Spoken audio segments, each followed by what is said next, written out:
Tere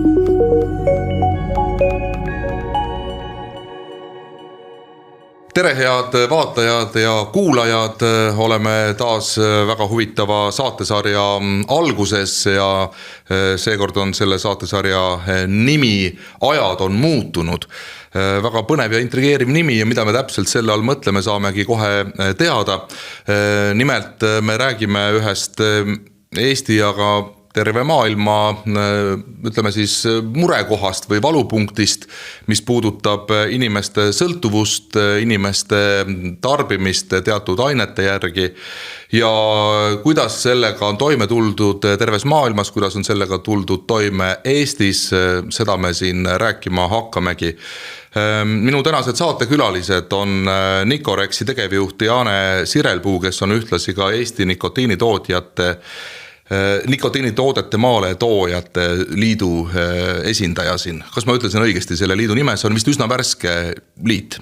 Sul on õigus, et mina esindan siin Eesti nikotiinitoodete maaletoojate liitu, et tegelikult meie liit on olnud tegev väga pikka aega. Tänaseks päevaks on lihtsalt sinna kogunenud rohkem erinevad kaupmehi ja võib-olla see vaade on läinud natuke laiemaks, et kui me varasemalt olime spetsialiseerunud ainult e-sigarettidele, siis täna meie liidu liikmed tegutsevad erinevate nikotiinitoodetega, on nii maaletoojad kui ka edasimüüjad, ehk siis kõik, mis on suitsuvaba, mis on asendus täiskasvanud suitsetajale, et see kõik on meie tegevusala ja pärusmaa. See ajad on muutunud, on selles mõttes üsna sümboolne ka, et vist tundub, et ka suitsetajate, kui neid kõiki niimoodi võib ühise nimetaja alla panna, seas on ka muutused toimunud, et selline tavapärane sigaret, mida mina mäletan oma lapsepõlvest, võib-olla enam nii populaarne ei olegi, aga neid siiski ka ju müüakse ja neid maale tuuakse, aga teie liitu ei kuulu siis tavaliste sigarettide maaletoojad? Ja, meie liitu ei kuulu tavaliste sigarettide maaletoojad, et kõik ongi asendusalternatiivid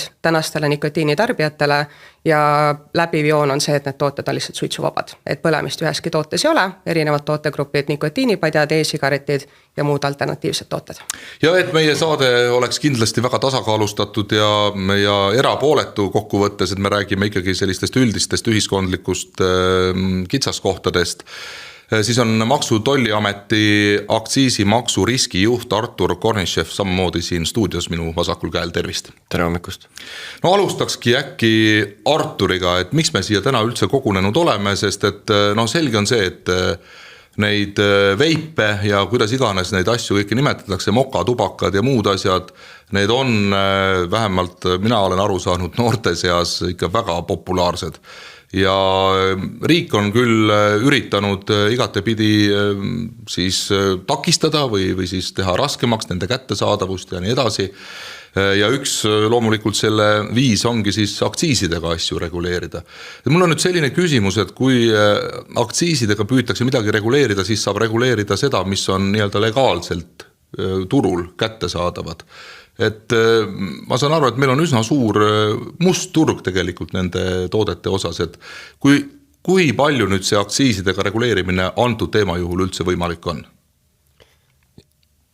Ja aktsiisid on meil teatavasti kehtestatud siis erinevatele tarbimiskaupadele ja täna meil peamiselt tubakaaktsiis laekub endiselt sigarettidelt, nagu sa alguses välja tõid, küsisid niimoodi, et kas üldse keegi veel suitsetab, et siis tegelikult küll ja, et sigarettide pealt laekub ligi 90% meil täna tubakaaktsiisist ja ülejäänud 10% siis laekub kõik alternatiivsetelt toodetelt, sealhulgas siis nikotiinipadjad, e-vedelikud ja kõik muu. See on nüüd 10% ja 90%. Jah, see on selline... Kuulsin õigesti? Jah. Aga kuidas on nii-öelda tarbimisturg, et mis moodi seal need protsendid on, ütleme tavaline sigaret versus need uued ajad on muutunud kategooriasse minevad asjad? Seda on raske võib-olla niimoodi hinnata kuidagi mingi mõõtühikuga, aga nagu Diane ka enne välja tõi, et me näeme ka, et järjest rohkem lubatakse tarbimisse tegelikult ka neid tahkeid tubakatooteid, ehk siis nii-öelda neid nikotiinipatju, samuti e-vedelike tarbimisse lubamise kasvu näeme, et need on need tooted, mida nagu järjest rohkem turule lubatakse, inimestele kättesaadavaks tehakse. On see hea, halb? noh, ma mõtlen, te vaatate kindlasti oma aktsiisi laekumiste mätta otsast, eks ole, et olete te rahul tänase olukorraga? Aktsiisi laekumine on olnud stabiilne ja loomulikult aktsiis on selline teema võib-olla, et ühelt poolt riigi tulusse soovitakse rohkem raha, teiselt poolt, kui tarbimine kasvab, siis me räägime jälle inimeste terviseprobleemidest, et see on selline tasakaalu koht. Ja seal, nagu sa küsisid, siis musta turu teema, et kui me aktsiise tõstame, liiga palju toodete hinnad lähevad kõrgemaks, siis me võime eeldada, et hakkab, osa inimesi eelistab loomulikult ka odavamat kaupa, et siis see musta turu osakaal võib minna suuremaks, et see on selline tasakaalu leidmise küsimus. No Diane Sirelpuu, teie esindate ka Nicorexi, mis on selline ettevõte, kes toob samamoodi neid nikotiinitooteid maale. Kas te olete põhimõtteliselt ühes paadis siis aktsiisi kogujatega, kui me võin niimoodi teid nimetada, et mida rohkem teie maale toote, mida rohkem neid ostetakse, seda rohkem laekub riigikassasse maksu? Ma korraks võib-olla tulen eelmise küsimusute tagasi, et natuke illustreerin statistikaga. Et kui me vaatamegi tavasigareti suitsetajad versus alternatiivid, et loomulikult me näeme trendi, et inimesed vahetavad tavasuitsu nende toodete vastu, kus põlemist ei ole. Et mis iganes selleks põhjuseks on selleks põlemine, suitsuhais, passiivne suitsetamine, et mis iganes need stimulaatorid on. Või arvamus, et see on tervisele vähem kahjulik? Või kahjude vähendamine, kindlasti mingitel inimestel ka, eks ole, et tegelikult e-sigaret kui selline tootegrupp on Eestis olnud üle 10 aasta, et ta ei ole mingi uudistoode, ta ei ole mitte mingisugune värske toode.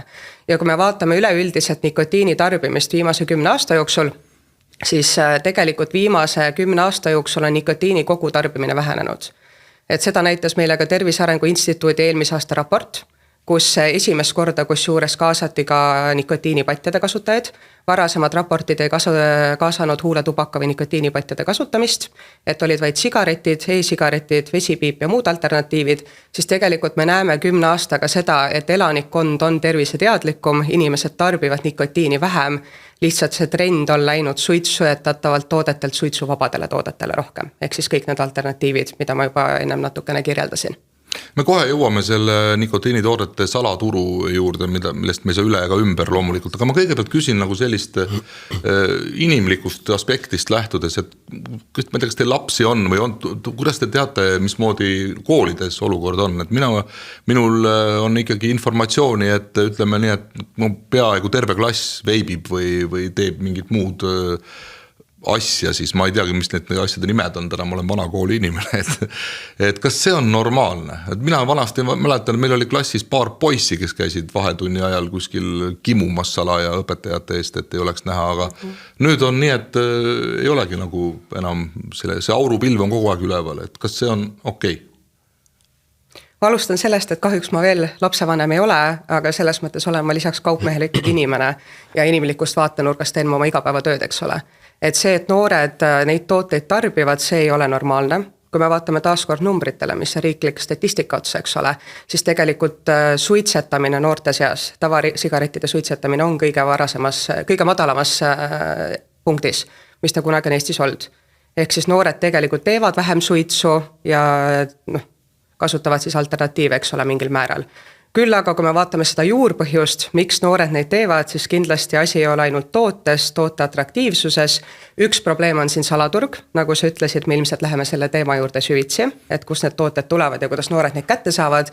Aga teine küsimus on kindlasti ka see, et need noored, kes tänasel päeval on, võib-olla veidikene erinevad sellest, kui mina olin sellises puberteedieas, mis oli natuke aega tagasi, võib-olla mitte liiga palju.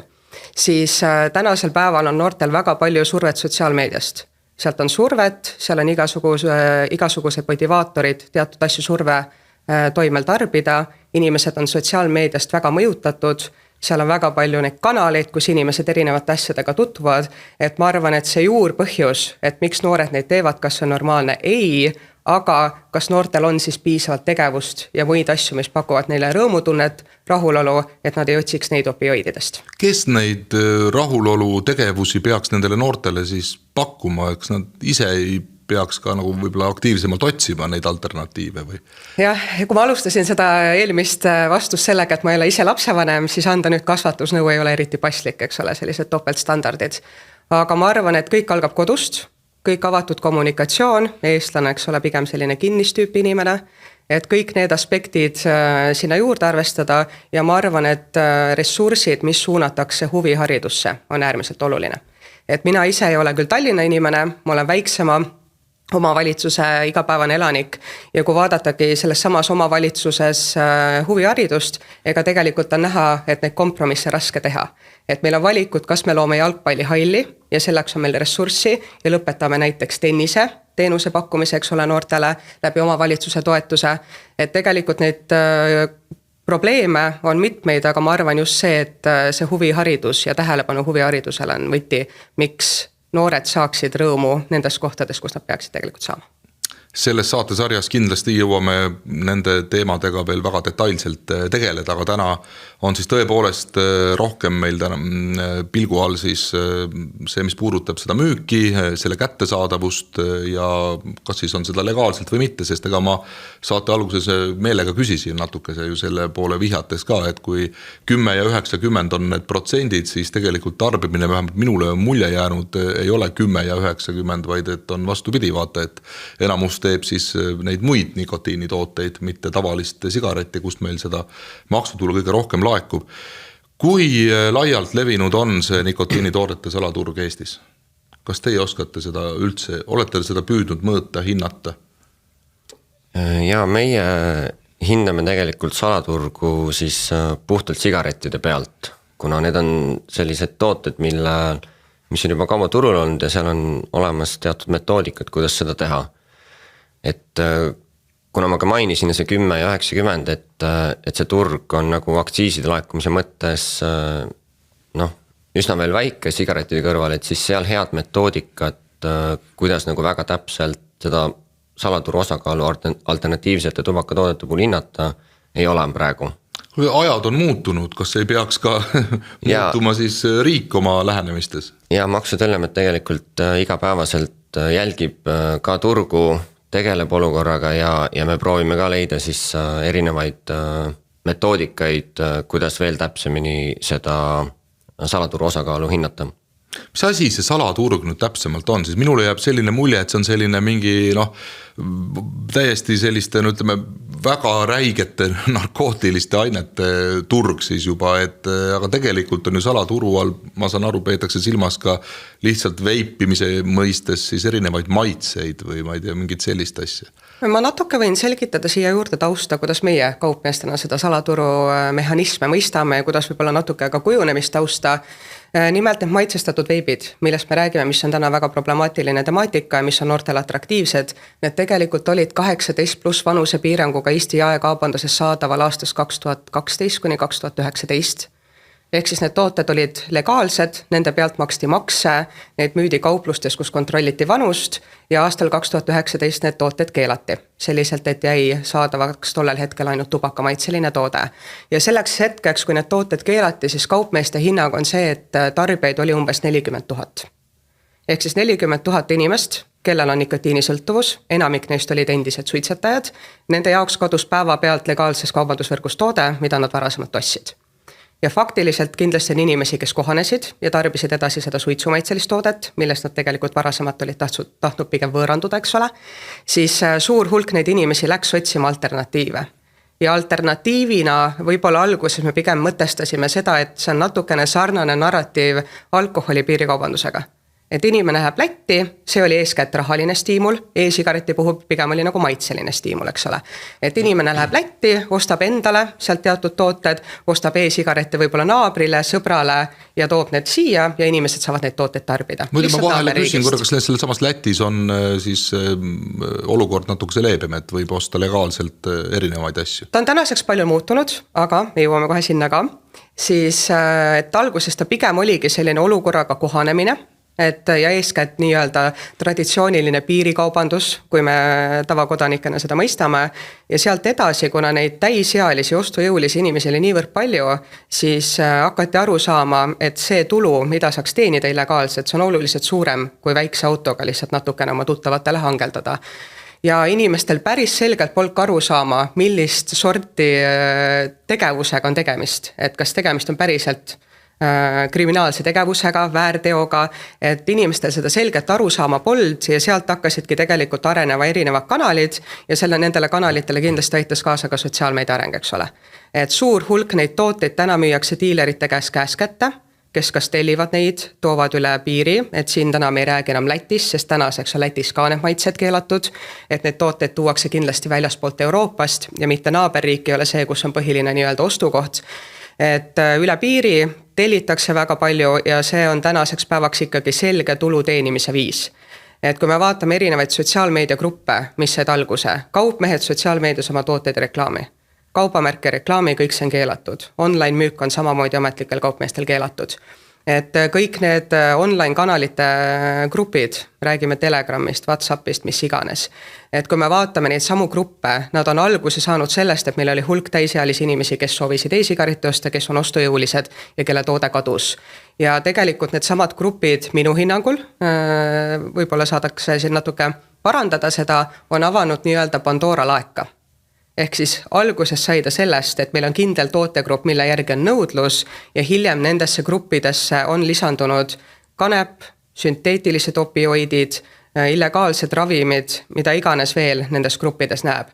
Et selle illegaalse kanali levikuga minu arust on avanenud väga suur ja hirmutav aken, et üks asi on see maksutulu, millest me räägime, et meil jääb teenimata, meil on maksuauk, teine pool on mis kulu kogu see illegaalne kaubandus kaasa toob ja siin me ei räägi täna ainult maitsestatud e-sigarettidest. No, ma ei saa küsimata, et kus kohast need inimesed täna siis saavad neid, mis tegelikult Eestis ei tohiks just kui müügil üldse olla. Mina olen kuulnud, et see sama noorgi, ma ei räägi siin täiskasvanust, vaid ma ei tea 9. klassi õpilasest, läheb legaalselt täitsa Eestis tegutsevasse, ma saan aru, et teie liidu mõnda sellisesse poodi ja ta saab sealt ka neid tooteid, mida ei tohiks seal müügil olla. Kas see vastab tõele?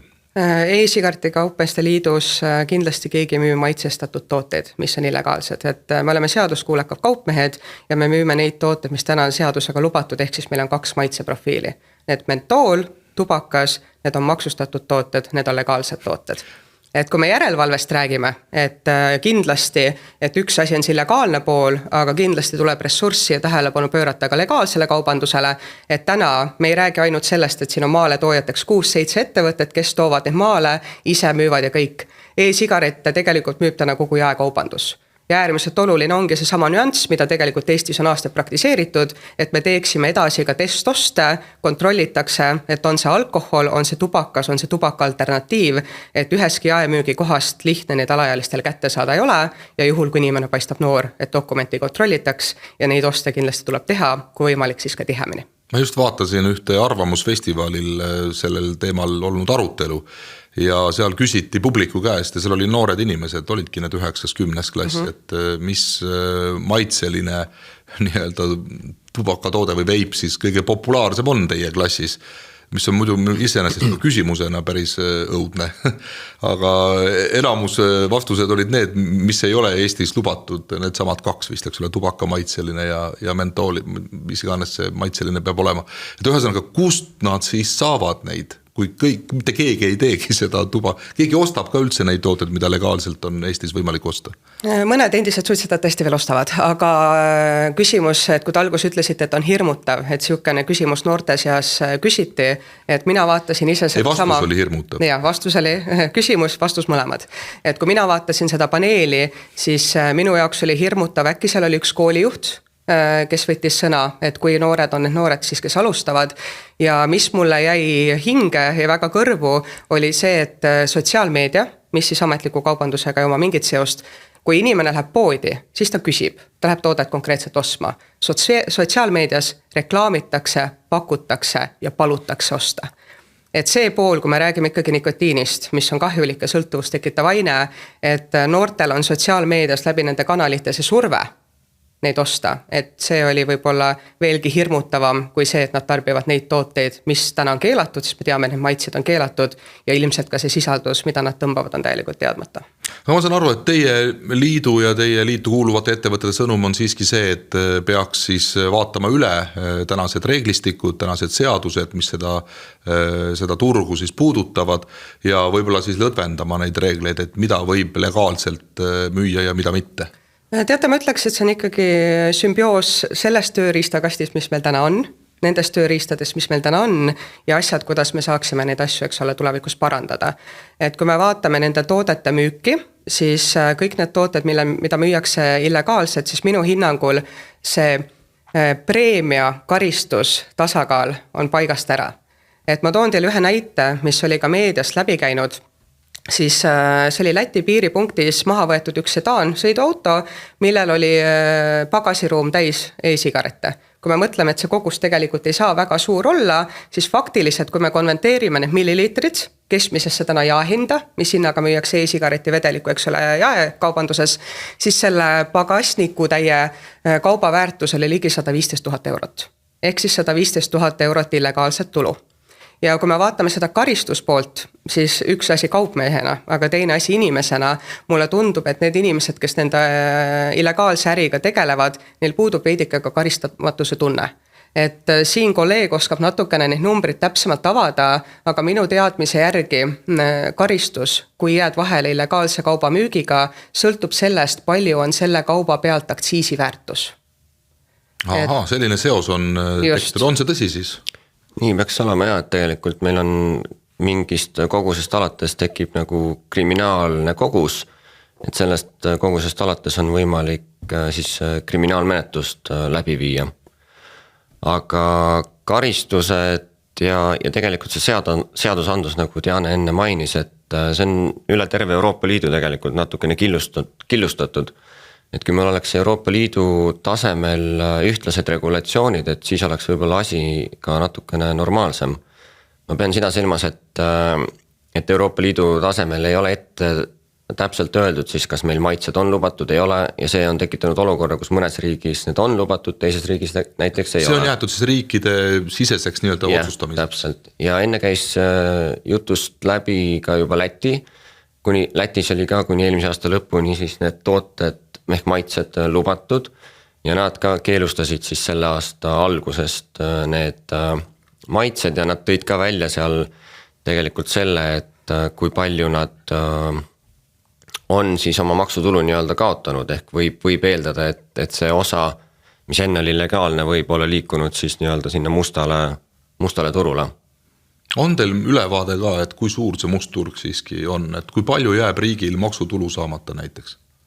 Nagu ma alguses ütlesin, siis me ei ole nagu toodete lõikes seda eraldi hinnanud. Võib eeldada meie näiteks uurimisosakonna ja meie terve asutuse nagu konfiskeeritud toodete pinnalt, et see võib olla eelduslikult suurem kui see 10%, mis me oleme hinnanud sigarettide pealt.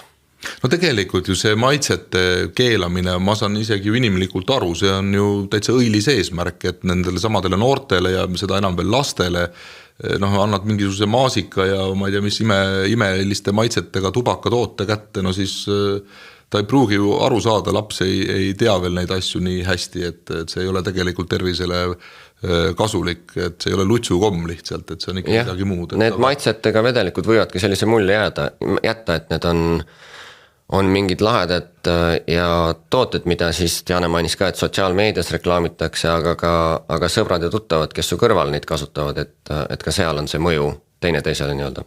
Jaa, aga kokkuvõttes ikka kõik teevad. Et selles mõttes ma ei taha nagu öelda, et see nüüd läbi kukkunud ja pole minu otsustadagi, eks ole, et kas see otsus õige või vale oli, aga kuidas teie vaatate, et kas riik on teinud õigeid otsuseid ja kas on ikkagi mingit muudatust vaja? No üks pool on see legaliseerimine, et kas meil tooted on siis legaalsel turul või on nad mustal turul. Teine pool on aktsiisiga reguleerimine, et kui kõrget aktsiisi me nende toodete pealt siis kogume. Ja kolmas asi minu arust on ikkagi see ennetustöö ja koolides palju on nagu õpetajatel ära teha lisaks perekondades, aga need tooted ilmselt nagu Diane enne mainis, et 15 aastat on turul olnud, et see on ka põhjus võib-olla miks noored neid ka praegu tarbivad. Kas on, ma saan aru, see on poliitiline otsus tegelikult, aga kas on teie informatsiooni kohaselt riigil mingeid plaane muuta seda regulatsiooni, midagi teistmoodi teha, võib-olla ka järelevalvet tõhustada, mis see õige lahendus oleks, no üks variant on see, et paneme kõik piirid lukku ja noh, selline hästi karm, eks ole, ja kõik vangi ja eluks ajakski, kes kätte saadakse, ja teine pool on siis võib-olla natuke teiste meetmetega olukorda natukese paremaks teha, sest et noh, ma saan aru, et üks pool on see maksutulu kogumine, et see on ju ka tore asi, et riigil oleks raha, suunata seda sama raha ju mingitesse toredatesse asjadesse, aga teine pool on see, et rahva tervis ja kogu see kahju, mis tuleb inimeste tervise halvenemisest, töövõime langeb ja nii edasi, eks ole, et see peab kogu aeg kuidagi tasakaalus olema. See tasakaal ongi siin märksõna, et siin on väga mitu aspekti, mis sa välja tõid. Üks asi see, et me ei saa tegelikult piire kinni panna, me oleme Euroopa Liidus, meil on kaupade ja reisijate vaba liikumine. Küll on seal koguste piirangud tubakatoodetele, mida võib reisijapagasis kaasa tuua. Aga ma arvan, et kauplejatega koostöö, et järelevalve, kauplejad, riik, et siin oleks vaja siis sellist koostööd, et ühine lahendus välja mõelda, läbi töötada erinevad variantid, mis võiks töötada, mis ei või töötada ja sealt siis teha ettepanekud juba otsustajatele. Äkki tuleks üldse ära keelata? Mis asi? Tubakatoodete maale toomine ja müümine ja tarbimine ka, kõik karistuse alla. Ma arvan, et see vist ei töötaks väga hästi. Paraku vist mitte jah, et ega see ei oleks ka vist päris, vähemalt kiire lahendus mitte. Ja. Aga koostööd te teete, ma saan aru. Täna oleme me ühe laua taga, me vähemalt saame avada diskussiooni, eks ole, et mis on minu jaoks kõige suurem murekoht nii inimese kui kaupmehena, ongi see, et tänu nendele mustaturu toodetele, et tavakodanik ei ole väga teadlik, millised maitsed meil on lubatud, millised maitsed meil ei ole lubatud. Ja kui see noor inimene, kes on siis kõige problemaatilisem, sellepärast kui noor inimene hakkab tarbima nikotiini, mis selgelt mõjutab, eks ole, ta aju ja mõjutab ta keha ja mida me soovime 100% ennetada, et siis ei mõisteta seda, et kust nende noorte tooted pärit on. Et kõik on üks e-sigaret, seda kitsendatakse sellele tehnilisele mõistele, kuigi tegelikult on tegemist täiesti erinevate toodetega. Ja see, et me räägime e-sigareti negatiivsest küljest ainult, mis tegelikult on väga palju stigmatiseeritud mustast turust, et see ongi minu arvates kõige suurem probleem. Ehk siis meil ei ole avatud diskussiooni. Ja avatud diskussioon on minu mõttes hästi oluline kahes aspektis, üks on need noored, keda me ei soovi uueks tarbijaks. Et kui me vaatame selle sama sektori nagu väljakujunemist, siis tegelikult alates sellest hetkest, kui see sektor tekkis turule, tekkisid alternatiivid, tegelikult me näeme ka langustrendi suitsetamises, eks ole, et seal mingisugune korrelatsioon on. Aga teine probleem on ikkagi ka täiskasvanud sõltlane. Et kui me räägime nikotiini sõltuvusest, siis inimesele välja kujunenud sõltuvus, ta saab mingisugust naudingut, mingisugust õnnetunnet nikotiinitoodetest.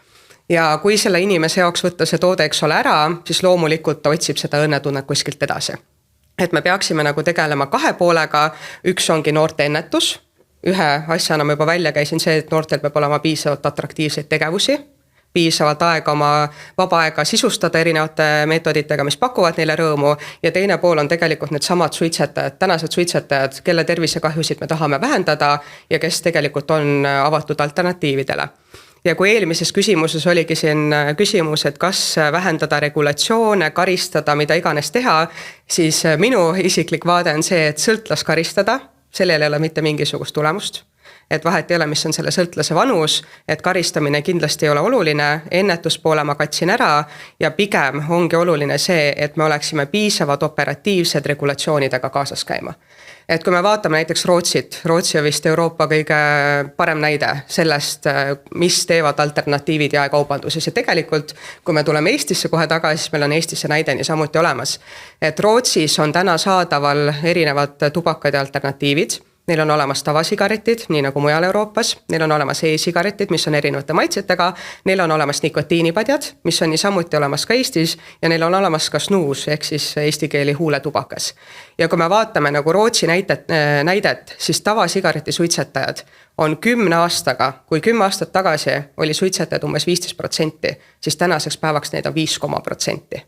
Et Rootsi on nagu hea näide sellest, et tavasigarettide tarbimine väheneb, inimesed lähevad alternatiividele ja nad on pigem olnud ka operatiivsed mõõtma neid mõjusid, analüüsima neid mõjusid ja leidma lahendusi sellele, et esiteks kaitsta inimeste tervist, aga vaadates otsa ka küsimusele, et kui tarbimine juba on siin, ja tagajärjed ja kahjud ju tegelikult on juba siin, mida me näeme ka Eesti näitel. Kuidas me saame need kahjusid likvideerida ja kuidas me saame tagada, et kõik see, mis tarbitakse, on mõistlikul määral ja vähemalt kontrollitud teadmisega.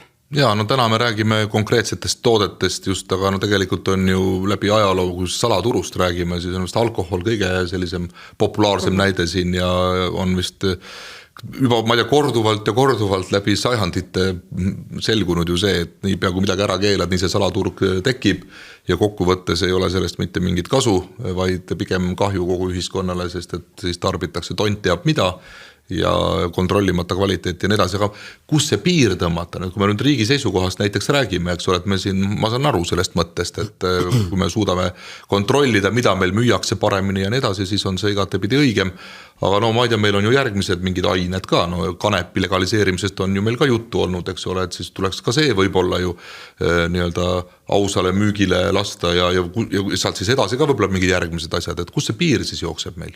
Mõlemale tegelikult see küsimus võib-olla, et no seda piiri ongi ilmselt väga raske nagu tõmmata kuskile, et siin tulebki jälgida turu olukorda, mis turul on, mida soovitakse ja nagu ma enne mainisin, et noh, koostöö ikkagi, et me peame siis hindama neid riske aktsiiside vaates, samamoodi me ei saa aktsiise nagu ainult aktsiisidega reguleerida toodete müüki, et siis võib nihkuda see piirikaubanduse poole peale, võib osakaupa liikuda mustale turule. Mis on hetkel tänase teemaga seoses ju juhtunudki. Jah. Kas ma saan õigesti aru, 60% üldse tubakatoodete turust on must turg Eestis? Kas see info vastab tõele? Mitte päris. Ei päris nii, ei saa jah. Sigarettidel vist jääb ta tänaseks päevaks alla 20%. 10% ringi. Et 10 aastat tagasi tõi mingisugune 17%, et siin on tehtud head tööd ja head tööd on saadud teha ka selle tõttu, et ta võib olla natuke rohkem struktureeritud, eks ole. Ja. Et see kriminaalne võrgustik, kes tõi salasigarette maale, siis nad eeskätt olidki teatud kindlad ahelad, kindlad transpordivõrgustikud, mis nende e-sigarettidega natuke on erinev, sest kui me räägime e-sigaretist, need tooted, mis on illegaalsed, siis reeglina need tooted, mida me leiame, need tooted ei ole lubatud kuskil Euroopa Liidus. Ehk siis me räägime toodetest, mis ei peaks kuskil liikmesriigis üldsegi eksisteerima. Kui me räägime sellest mustaturu suurusest, siis ega väga täpselt tulemusi meil ei ole. Mida me oleme saanud teha ja oleme teinud, ongi nii-öelda siis tühja paki uuringu formaat või siis jäätme sorteerimise formaat. Et suur hulk e-sigarettidest, mida Eestis müüakse ja tarbitakse, on ühekordsed e-sigaretid. Ühekordne siin kontekstis ei tähenda, et korraks tõmbad ja viskad ära, et tooted, mis kestavadki, sõltuvad tarbimismahust 2 päeva, 3 päeva, illegaalsetel toodetel, eks ole, siis pikem kestvus. Et nende toodete jäätmeid me oleme analüüsinud ja kui me seirame milliliitrite kaupa, palju on siis need maitsestatud tooted, mida on prügis lihtne ära tunta, sest tihti nad on tähistatud vastava maitsega ja me teame, et kaubandusest need pärit ei ole, versus siis need tooted, mis on kaubandusest pärit, siis umbes 60% kogu jäätmete mahust on need tooted, mis on Euroopas kui ka Eestis illegaalsed. No need salakaubavedajad ja need võrgustikud ja kõik need, kas need on ära kadunud siis vahepeal või nad on lihtsalt spetsialiseerunud nüüd uutele toodetele, lihtsalt toovad teisi asju maale? Sa mõtled sigaret? Kes enne jah, tavalisi sigarette salaja maale tõid, et need. Eks neid jagub ka, aga jah, nagu siit välja joonistub, et siis ilmselt võib ka salaturu nii-öelda selline kaubandus olla nihkunud. No, loomulikult sinna poole, kus nõudlust, jah, täpselt kus nõudlust on. No see 60% on siiski ikkagi, ma mõtlen praegu, ma ei ole ise nüüd teie liidu ettevõtetega seotud, eks ole, ja ma ei ole äriliselt mingit kasu, kuidas see äriliselt üldse ära tasub siis, kui enamus ju inimesed teevadki üldse mingit muud toodet, mida teie võrgustikust saada ei ole, et kuidas te üldse ellu jääte või teie ettevõtte? No selles mõttes kogu selle sektori taust selline 12-14 aastat tagasi ongi see, et meil olid tollel hetkel saadaval ainult, eks ole, tavasigaretid. Meil oli suitsetajate määr, võib-olla oskad natuke kommenteerida täpsemalt, aga igapäeva suitsetajad oli kindlalt selline 23-25%. Ühesõnaga stabiilne määr suitsetajaid ja see ei muutunud. See oli aastaid stabiilne. Ja tollel hetkel, kui see sektor alguse sai, siis esimene mõte tollel sektoril oligi, et kuidas me saaksime vähendada kahju. Ja see võib-olla kõige prioriteetsem taust oli see, et passiivne suitsetamine, eks ole, tegemist on uudse tootega. Faktiliselt kõik me ilmselt saame aru, et kui põlemist ei ole, siis on üks võit. Nikotiin on kahjulik, ega see toode pole tervisetoode või kahjutu toode. Aga selle sektori nagu algus oli see, et kui põlemist ei ole, toode on suitsuvaba, passiivne suitsetamine ilmselt puudub, et see peaks olema miski, millele inimestel on ligipääs ja paljudes Euroopa riikides see ligipääs juba tollele grupile oli. Ja kui me ajas vaatame, siis tegelikult suitsetajad ongi nendele toodetele üle läinud, mis puudutab aga musta turgu, et loomulikult, et kui ma olen siin kaupmehena, eks ole, et kerge luua see narratiiv, et teised müüvad, aga kaupluses ei saa müüa, aga pigem ongi kogu see varju pool, esiteks kui meil ei ole diskussiooni, mulle väga meeldib see, et meil on korduvalt läbi käinud see erinevate osapoolte ja sidusrühmade koostöö, et kui meil ei ole diskussiooni, me ei saa teha läbimõeldud otsuseid. Et siin on üks pool on aktsiisi laekumine, teine pool on meditsiiniline pool, et see sama arvamusfestival, eks ole, et kui räägiti nikotiinist, nikotiini sõltuvusest, et siis mis puudutab nikotiin ise haigused inimestele ei too. Ja kui me teame, et tehakse seda ainet ainult aine pärast, aga need kaasuvad asjad toovad inimestele haigusi, siis kahjude vähendamine peaks olema miski, mis meil ikkagi on laual ja kus me saame pidada avalikku diskussiooni. Ja kui me täna räägime mustast turust, siis üks pool, mis ma saan selgelt aru, eks ole, riigi rahakotile, mis ongi äärmiselt oluline, sest kõik kahju, mis me inimeste tervisele inimesed ise teevad, ise tarbivad, siis kuskilt peab ka see tulupool tulema, et need kahjus hiljem siis, eks ole, leevendada, siis minu kõige suurem mure on see, et mis kahjud sellega kaasnevad, mis kulud tulevad sellega kaasa, et inimestel on ligipääs ja väga lihtne ligipääs kontrollimatutele toodetele. Et kui me vaatamegi seda e-sigareti sektorit hästi spetsiifiliselt, siis e-sigaret sarnaselt teistele tubakatoodetele on Eestis tegelikult päris mõjusalt reguleeritud. See tähendab seda, et kui te lähete ükskõik millisesse toidupoodi, supermarketisse, kõik need tooted on tegelikult peidus. Ehk siis noored inimesed, kes seisavad oma vanematega letis, neil puudub igasugune visuaalne kontakt sellist tüüpi toodetega. Et meil igasugu selliseid ennetusmeetmeid on täna juba riiklikult tehtud, ja tegelikult on igasuguseid mõjusaid piiranguid, nagu ma ennem rääkisin, sotsiaalmeedia on keelatud, eks ole, online müük on keelatud, et tegelikult see asi on väga reglementeeritud, nendes oludes me saame hakkama, aga ma arvan, et see, mis on selle sektori ametlik tulu versus mis on see kahju, mis toob illegaalne kaubandus, me ei saa neid numbrid päris võrrelda. Vabandust, mul lihtsalt see väike muie, mis mul siin näole praegu tekkis, et tõesti, andke andeks, et kui kõik on keelatud, igal pool on ainult ranged piirangud ja kõik teevad, 9. klass teeb, tervenisti peaaegu veibib. Midagi on ikka päris valesti meil siis ju läinud, et kuidas te ise nagu arvate või vaatate selle asja peale seal Maksu- ja Tolliametis? No Maksu- ja Tolliamet teeb ka koostööd erinevate asutustega, et meil on järelevalves, me hõlmame kõiki võimalikke kohti, kus järelevalvet saab teha. Me teeme järelevalvet legaalsetes müügikohtades, sealhulgas aktsiisilaud, poed, erinevad teised muud müügikohad. Uurimisosakond tegeleb meil maantee peal kontrollidega ja seal on avastatud suuri koguseid siis, mis on ilmselt mõeldud siia mustale turule. Samuti teeb järelevalvet ju politsei ja politsei just ongi see, kes tegelikult nende noortega tegeleb ja peaks siis reguleerima seda osa, et noortel tekiks nagu nii-öelda selline tunne, kas natukene karistatuse tunne, et nad ei tohi neid tooteid on ju tarbida, et siis nemad on need, kes nagu seda vanuselist poolt kontrollivad. Ja lisaks ju teevad järelevalvet kohalikud omavalitsused ja nagu ma saate alguses mainisin, et tegelikult koolid võiks olla ikkagi see koht, kus seda ennetustööd nagu jõulisemalt teha. Igatahes olen mina hakanud tänase saate jooksul vähemalt aru saama, et meil on kaks poolt siin või sellist suuremat probleemi, et üks on see salaturg, mille tõttu ka jääb meil saamata riigil maksutulusid, mis võiks võib-olla ka nendesse ennetustegevustesse hoopiski suunata. Aga kas suunatakse? No me oleme siin, inimesed ju teavad, eks ole, paneme kütusele aktsiisi otsa, eks ole, ja tuskid see läheb sul teede parandamisse. Et selles mõttes, kas siin selles pooles on need aktsiiside laekumised kuidagi teistmoodi, et need lähevad kusagile siis nii-öelda heaks otstarbeks või õilsaks eesmärgiks? Praegu minu teada ei ole niimoodi et riigieelarves oleks aktsiiside laekumine seotud mingi konkreetse tegevusega. Aga kas võiks olla? Loomulikult me toetame erinevaid võimalusi, siin jällegi koostöökoht, ettepaneku tegemised poliitikakujundajatele, et näiteks aktsiisidest laekuv tulu oleks siis seotud mingite konkreetsete tegevustega, nagu Diana enne välja tõi. olgu selleks siis mingisugune terviseedendus, ennetustöö või siis äärmisel juhul siis juba kahjudega tegelemine, aga seda me loomulikult ju ei soovi enam. Kas te olete nüüd koostöös siis jõudnud mingite konkreetsemate asjadeni ka, ma ei tea, seadusandluses midagi konkreetselt muuta, mingit regulatsioone muuta, et on see toomas mingit sellist käega katsutavat tulemust ka lähiajal või veel arutate, mõtlete, kuidas teile tundub, et kas riik kuulab teid? Mul on hea meel siin laua taga istuda, sellepärast, et meil on avatud vähemalt mingil kuju diskussioon, eks ole. Et me räägime esiteks sõltuvusest selliselt nagu ta on, me ei stigmatiseeri enam nii väga sõltlasi, just kui tegemist oleks nõrga või rumala inimesega, miks sa toodet maha jätta ja küll riik teab, eks ole, mis on sulle parem.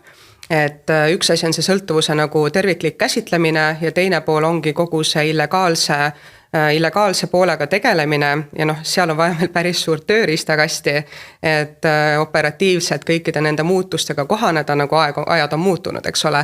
Et kui me vaatame ka järelevalve mõttes, et see on üks selline paras purakas, ma ütleks, et kui varasemalt me rääkisime keelatud kauba müügist eeskätt füüsiliselt, et inimesed tegid neid tehinguid käes kätte füüsiliselt, mis iganes need asukohad tollel hetkel oli, siis täna ikkagi ma kujutan ette, millist äärmuslikku ressurssi see ka Maksu- ja Tolliametit nõuab. Ka politseilt samamoodi. Ja ka politseilt, et kõik see, mis toimub sotsiaalmeedias, kui palju neid gruppe, kui palju need kanalid ja need allikad muutuvad, et see on nagu äärmuslikult suur purakas, mida pureda ja siinkohal ma arvan, et see diskussioon ongi hädavajalik, et kui me räägime lahendusest, täna meil lahendusteks ei ole, et võib-olla muidu me siin seda arutelu ei peaks, aga ma arvan, et kõikide nende tahkude käsitlemine, et näiteks see sama arvamusfestivalil, eks ole, võttis sõna ka meedik, et kes teab sõltuvuse kujundamisest ja nii edasi, et kõik need erinevad osapooled, mis puudutabki vastutustundlikku kauplemist, riigi raha, tulu ja tagajärgedega tegelemist, et kui me saame pidada lõpuks seda avatud diskussiooni, kus me vähemalt täna osalised kahe osapoolega oleme, siis ma usun, et mingisugused lahendused võiksid ka olla, realistlikud lahendused. Et fakt on ju see, et poolt Eestit me kahjuks seda musta kaubandust taga ajama ei pane ja ebamõistlik on kulutada sinna meeletult ressurssi, eriti arvestades seda preemia karistuskõverat, mis ma ennem rääkisin, kus tegelikult karistused täna selliste tegude eest on ikkagi väga-väga madalad. Mis need kõige kiiremad lahendused võiksid olla? Ma saan aru, et on poliitilised otsused ja nii edasi, aga kindlasti saate teie ju teha poliitikutele oma ettepanekuid ja mingeid analüüse näidata ja nii edasi, et mille põhjalt siis ju poliitikud otsuseid üldse teha saavad. Et olete te teinud viimasel ajal mingeid selliseid ettepanekuid? No meie ikkagi kas nüüd just igapäevaselt, aga ikkagi pidevalt oleme suhtluses ministeeriumitega, kes seadusandlusi siis teevad. Me anname sinna oma sisendit, mida me näeme oma järelevalvelistest tulemustest ja sealt võiks siis kujuneda seadusandluse pool, aga tihti me näeme ju, et tegelikult see seadusandlus ei ole ainukene, mis turgu hästi reguleerib, et seal on palju muid aspekte, mida peaks siis Mis reguleerib hästi turgu? No meil on siin saate jooksul juba palju erinevaid neid kohti nii-öelda välja tulnud, aga kõik on need sotsiaalmeedia harjumused, sõbrad, tuttavad, kes sind mõjutavad tarbima ja kõik see kokku siis peaks nagu looma sellise hea. Ei, ma saan täitsa aru sellest, kuigi mulle tundub ka, et see on nagu väga selline suur ja pikaajaline protsess, see ühiskonna muutused, et üldse see suhtumine, et kuule, et nõme, mida sa veibid siin, eks ole, mida sa suitsetad siin, eks ole. Et siin võib-olla ei olegi see võtab aega pisut. Jah, et kiireid lahendusi võib-olla ei pruugigi olla. Aga selle salaturu likvideerimiseks, kas on selline lootus olemas, et ütleme, et me laseme need tooted, mida täna salaja ostetakse siis nii-öelda legaalseks ja tavalisse nii-öelda kaubandusvõrku oma piirangute ja oma nende kontrollide ja asjade peale, kas see on lahendus, et homsest on siis salaturg koos ja need kurjategijad töötud? Ja ma ka kahjuks ei mäleta, et mis see põhjus oli, miks 2019. aastal need ära keelustati. Selleks, et lapsed ei peaks pulgakommiks neid. Jaa, aga seal oli nii 18-aastase piirang, et võib-olla see oleks koht, mille peale mõelda, et me saaks palju asju nagu legaalselt pildile, meil tekiks ülevaade, palju legaalses võrgustikus üldse neid tooteid nagu oleks ja sealt edasi saaks siis juba edasi mõelda. Et meil tegelikult on ju Eesti näitel, võib vist nimetada seda piloodiks, aga sarnane poliitiline otsus tehti tegelikult hiljuti ka Soomes. Et meil on olemas analoog tegelikult nikotiinipattidega. et siin minu seisukoht ei ole see, et meil peaks olema jaekaubanduses võimalikult palju erinevaid stimulante, küsimus ongi see, et me päriselt mõtleksime tervisekahjude vähendamisele. Et kui meil on teatud kahjulikkusega tooted, mida inimesed täna tarbivad, siis nikotiin oma kahju poolest on kindlasti selline asi, mis tegelikult väärib diskussiooni, kus kahju on võimalik vähendada ja seda tarbimist tuua legaalseks. Ja kui me vaatamegi neid erinevaid näiteid, siis nikotiinipadjad, kui ma ei eksi, Eestis lubati turule 2019 aastal. Et võib-olla oskad natukene kommenteerida, kui palju enne seda oli neid juhtumeid, aga eestlased on väga pikalt tarbinud huuletubakat. Et varasemalt, kui oli huuletubakas tubakasisaldusega, hiljem tulid nikotiinipadjad. Ja meil on see nii-öelda, ma ei tea, kas saab öelda ajalooline saba, aga eestlased on ikka käinud naabrite juures tööl, seal on ligipääs olnud kogu aeg huuletubakale ja tegelikult see kontsentratsioon noor inimesi, seal eeskätt mehi, kes tarbisid huuletubakat, oli väga suur. Tarbimine oli Eestis, ta oli kümneid aastas Eestis, aga tervisekahjud tulevad siis kuskilt mujalt ressurssidest. Ja kui lubati 2019 aastal nikotiinipadjad Eesti turule, siis me näeme küll maksulaekumise kasvu. Eeskätt on see tingitud ka sellest, et iga aasta vähemalt 5% seda aktsiisi, eks ole, tõstetakse. Aga kui me vaatamegi aastat 2023 ja aastat 2024, võrdleme 2 aastat, siis nikotiinipatjade puhul alla 10% oli aktsiisilaekumise tõus. Sealt siis 5% puhtalt, eks ole, aktsiisitõus ja orgaaniline tõus, ehk siis mida me võime peegeldada tarbimise kasvuna, tegelikult on marginaalne. Et see kõik on maale deklareeritud kogused, ehk siis kõike sellest ka maha ei müüda, ehk siis tegelikult ühe näite, mis on nikotiinipadjad, ühe näitega me näeme, turule lubati toode, inimesed, kes tarbisid nikotiinitooteid, tulid nüüd legaalsesse kauplusesse, Eesti jaekaubandusse ja marginaalne on see hulk uusi inimesi, kes tegelikult seda toodet hakkab tarbima ja kui need inimesed hakkavad, siis eeskätt on tegemist endiste suitsetajatega. Et meil on tegelikult see piloot justkui nagu olemas. Meil tegelikult on olemas ju ka varasemalt natuke statistikat sellest, mis oli siis, kui meil maitsed oli lubatud ja kui me vaatame mujal Euroopasse, siis on näha, et tegelikult sarnaseid otsuseid tehakse ka mujal ja kahjude vähendamine on perspektiiv, mida nähakse ka natukene rohkem, et tegelikult ka Soome, kus on sarnaselt Eestile väga suur huuletubaka kasutamine, nikotiinipatjade kasutamine, lubas just nüüd hiljuti ka legaalset nikotiinipatjade müügi. Et meil on tegelikult see statistika, meil on need tulemused, me näeme tegelikult ju, mis on legaliseerimise tulemusel muutunud ja ma arvan, et kõik need piloodid, kui me seda niimoodi nimetada saame, on asjad, mis me peaksime kindlasti ka arvesse võtta. Ma korraga küsin vahele, et Rootsit hästi palju siin praegu näiteks toonud, kas mõni muu riik ka veel on, et see on tore võtta üks liberaalne riik eeskujuks, aga et kuidas mujal Euroopas näiteks olukord on teistes riikides, et Läti ju ka keelustas lõpuks ära need. Läti kohta minul kahjuks statistikat ei ole, et ma ei tea, kas Maksutooliametil juba on sealt mingisuguseid tendentse ilmunud, et see oli alles see jaanuar, eks ole, kui maitsed seal keelati, et varasemalt kõik need tooted olid seal saadaval. Et kui me vaatame teisi Euroopa riike, siis tegelikult Eesti oligi Euroopa Liidu mõistes suhteline pioneer. Me olime üks esimesi ja ka Soome, kui me räägime e-sigarettidest, kes keelustas maitsed.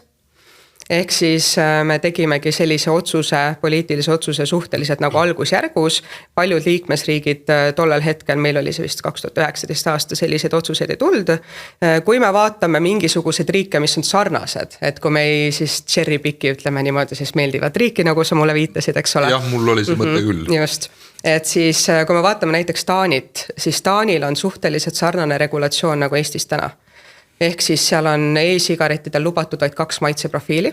Need on nii samuti nagu Eestis mentool ja tubakas ja kui vaadata uuringuid, siis tegelikult nähakse ka seal vähemalt 40% musta turu osakaalu. Et need uuringud on seal kui riiklikud, ma ei oska öelda seda õiget instantsi, aga ta peaks olema analoog Eesti Tervise Arengu Instituudile, et need avaldatud raportid, kus on sarnased regulatsioonid, tegelikult näitavad täpselt samu murekohti. Huvitav, kas Taanis tehakse vähem neid veipe ja muid tooteid ja mokatubakaid ja asju siis kui Rootsis näiteks, et see, et Rootsis legaalne on, et kas seal nüüd vohab siis see, et absoluutselt 100% rahvastikust kõik midagi teevad? Ei selles mõttes kindlasti kõik inimesed midagi ei tee, lihtsalt Rootsi ongi nagu eriskummaline näide või teistsugune näide, kuna see on ainus Euroopa liik, kus on saadaval huuletubakas. Et see on miski, millest me täna Euroopa kontekstis üldse ei räägi, et see ongi ainus liikmesriik, kes seda müüb. Ja kindlasti kõik need inimesed seal nikotiini ei tarbi, et pigem ongi oluline, kui me räägime Rootsi näitel, eks ole, Rootsi populatsioon palju ta võib olla 10 miljoni inimese piirist, ma eeldan, et ma endale ja loodan, et piinlikkust ei valmista endale. Et siis tegelikult ka, kui me vaatame Rootsit, siis see kultuuriline erinevus on seal kindlasti ka mitmekülgsem, kui me võrdleme eestlastega.